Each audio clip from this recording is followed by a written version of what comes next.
Hello everybody, welcome to Movie Time. I am Sean. As you guys know, a couple weeks ago the Oscars happened, and there's some news coming out of the Oscars.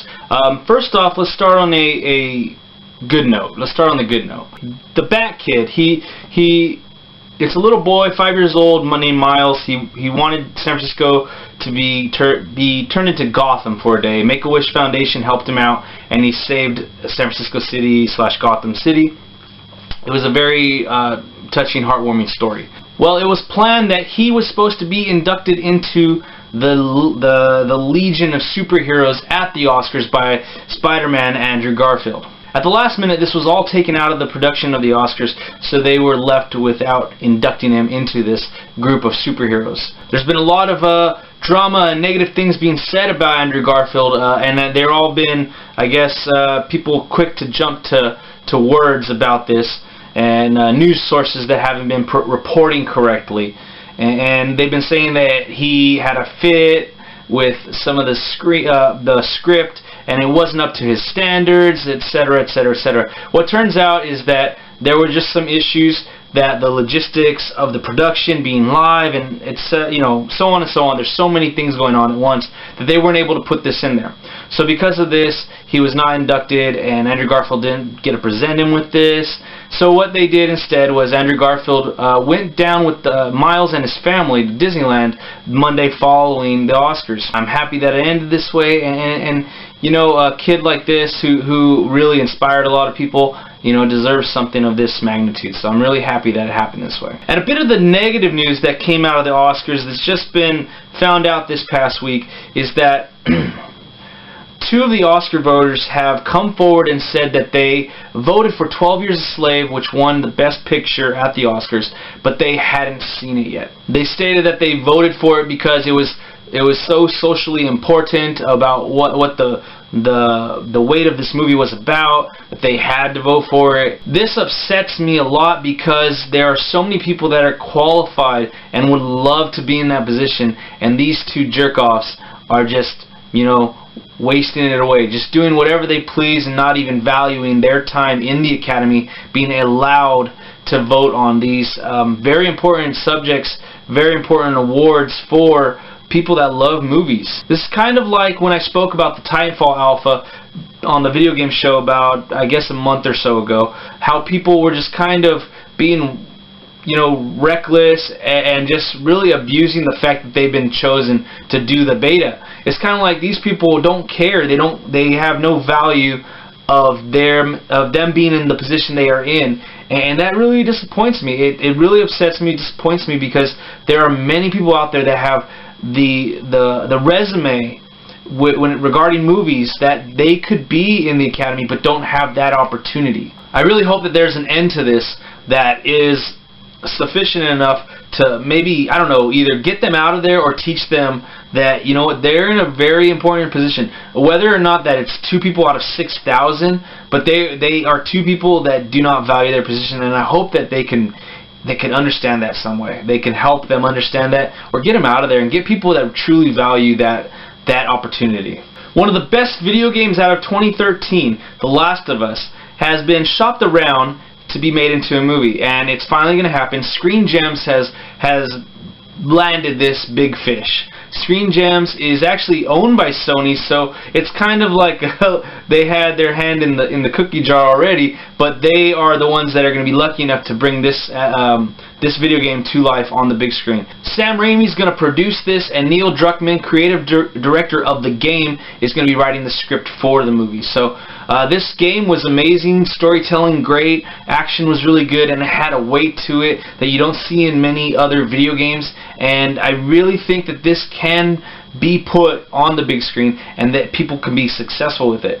The action sequences in the game were very realistic and not over the top, and I think they could definitely replicate that without having to copy the video game, screen by screen. They can definitely put their own spin on it, and they can definitely make each scene and each dialogue between characters, they can definitely put some weight into it, and I think that they can be successful with this one.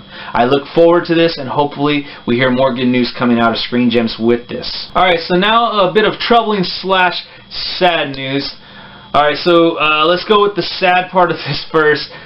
Scarlett Johansson's pregnant. The most troubling part about this news is that the Avengers Age of Ultron just started filming.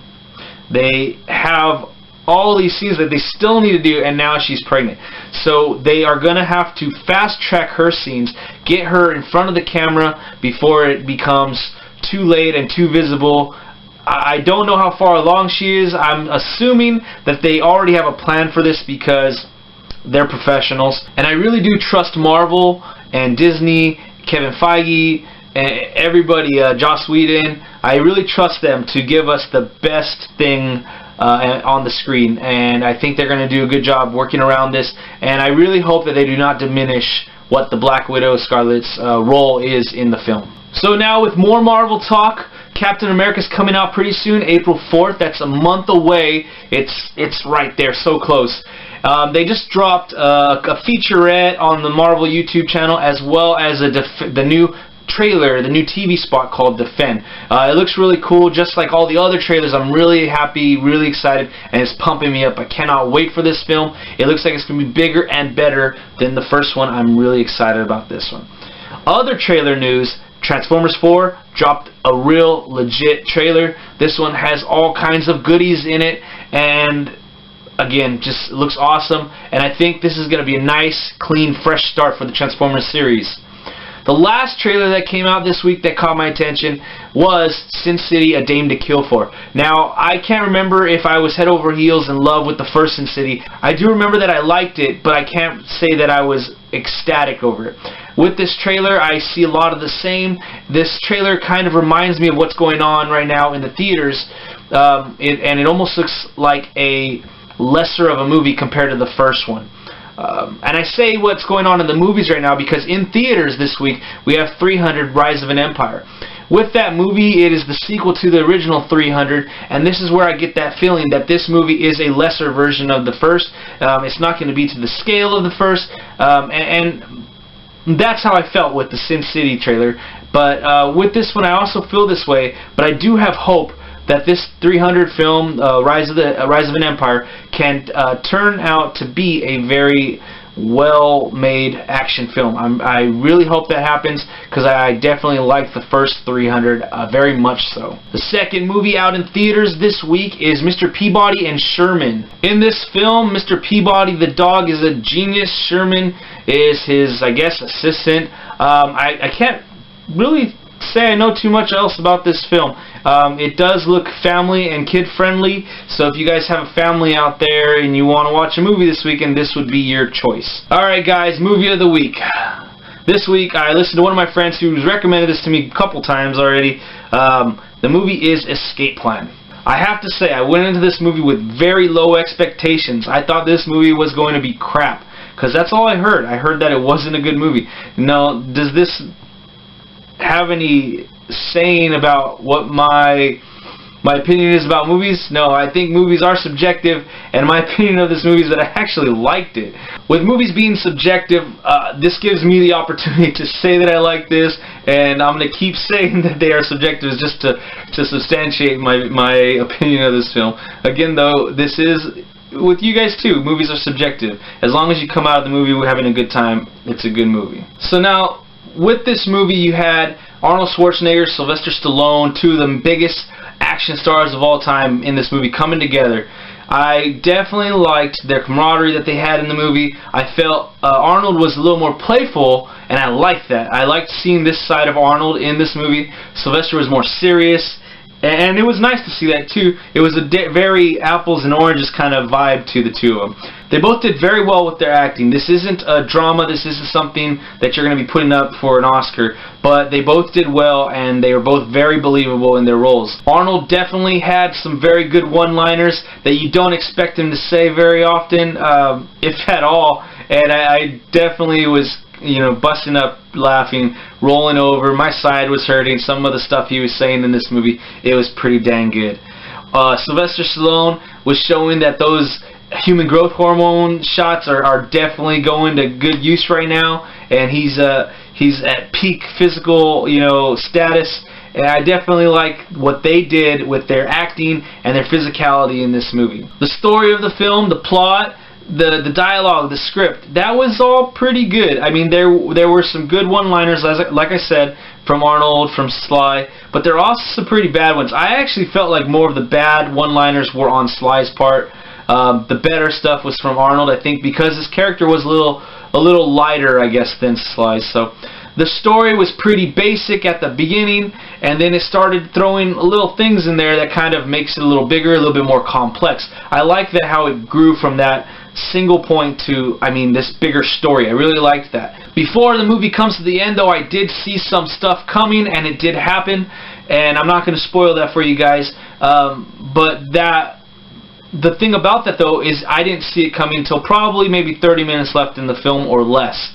So that they did a good job of keeping those things hidden. But now that I think about it, when I look back on it, I wonder, like, man, should I have realized that beforehand or faster? But there are some twists in there, and they are pretty cool. I liked that aspect of the story, the plot, and it was interesting, you know, that they're showing this aspect, this high-tech, you know, prison that cannot be broken out of. I really liked just how this whole story played out. I really liked the characters, and I really liked the setting of the prison. The action in this film was not crazy over the top, but there was some nice fist fights in there. There was, right at the end, the last 30 minutes, 40 minutes of the film, it was a lot of big gun battles, and I really liked that stuff. It wasn't in-your-face action where you're just, you're kind of like pushed back by it. It all came naturally in the course of the film, and I liked that. I definitely liked that. And I gotta recommend this movie for you guys to go out there and see. This movie, like I said, a nice action buddy movie. It's funny. It had some good one-liners. I don't want to spoil them for you, but there's some that really just like, whoa, I didn't expect that coming. The story was pretty good, not too complex, but then it was able to grow into something bigger. I liked that aspect of this. Overall, I definitely recommend you guys going to see this. Go pick it up from Redbox. That's where I picked it up from this week, and you guys should enjoy this movie. I definitely did on my end, and I would definitely like to hear what you guys think of it. Alright guys, that's it for Movie Time this week. Remember to click the like, share, subscribe buttons down below. Leave your comments, questions, inquiries in the comments section. Let's have a great conversation this week. We'll see you next time.